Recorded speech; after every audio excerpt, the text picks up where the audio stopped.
বাংলাদেশ বিমানের অনেক গাফিলতি অবশ্যই ছিল, এটা আমি মনে করি আমার দিক থেকে, কারণ আমার 4 মাসের বাচ্চা নিয়ে আমি 39 ঘন্টা রোমের এয়ারপোর্টে বসেছিলাম।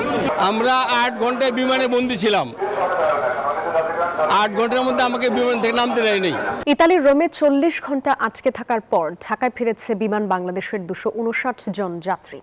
দুপুর 12:30টার দিকে বিজি 306 ফ্লাইটটি হযরত শাহজালাল আন্তর্জাতিক বিমানবন্দরে অবতরণ করে। ভুক্তভোগীদের অভিযোগ, প্রয়োজনীয় ওষুধ ও বিশ্রামের ব্যবস্থাপনা করেনি বিমান কর্তৃপক্ষ।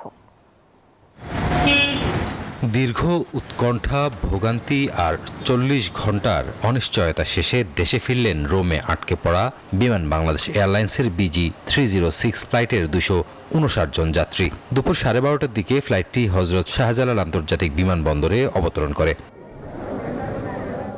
যাত্রীদের অভিযোগ, রোমে নামার পর যান্ত্রিক ত্রুটির কথা বলে প্রায় 7 থেকে 8 ঘন্টা তাদের বিমানের ভেতরেই রাখা হয়। বিমান কর্তৃপক্ষের চরম অব্যবস্থাপনা ও বৈষম্যের কথাও বলেন তারা। বাংলাদেশ বিমানের অনেক গাফিলতি অবশ্যই ছিল, এটা আমি মনে করি আমার দিক থেকে, কারণ আমার 4 মাসের বাচ্চা নিয়ে আমি 39 ঘন্টা রোমের এয়ারপোর্টে বসেছিলাম। আমরা 8 ঘন্টায় বিমানে বন্দী ছিলাম। 8 ঘন্টার মধ্যে আমাকে বিমান থেকে নামতে দেয়নি। কোনো এয়ার ভেন্টিলেশন ছিল না, আমি এমনি ভয় পাচ্ছি, অনেক কষ্ট হয়েছে। অন অ্যারাইভাল ভিসা নেই এমন অজুহাতে প্রায় 170 জনকে আটকে রাখা হয় ফিউমিচিনো বিমানবন্দরের লাউঞ্জে। পর্যাপ্ত জায়গা না থাকায় মেঝেতে শুয়ে রাত পার করেন অনেকে। জরুরি ঔষধ ও ডায়াবেটিসের ইনসুলিন না পেয়ে অসুস্থ হয়ে পড়েন কেউ।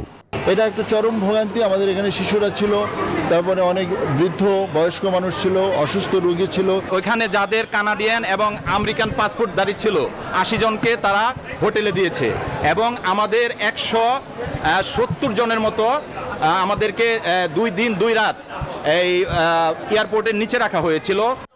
গত বৃহস্পতিবার বিজি 306 ফ্লাইটটি কানাডা থেকে ঢাকার উদ্দেশ্যে যাত্রা শুরু করে। তবে কয়েক ঘন্টা ওড়ার পর যান্ত্রিক ত্রুটি দেখা দিলে শুক্রবার রোমের ফিউমিনিচো বিমানবন্দরে জরুরি অবতরণ করে। রাজু মাহমুদ, নিউজ 24, ঢাকা।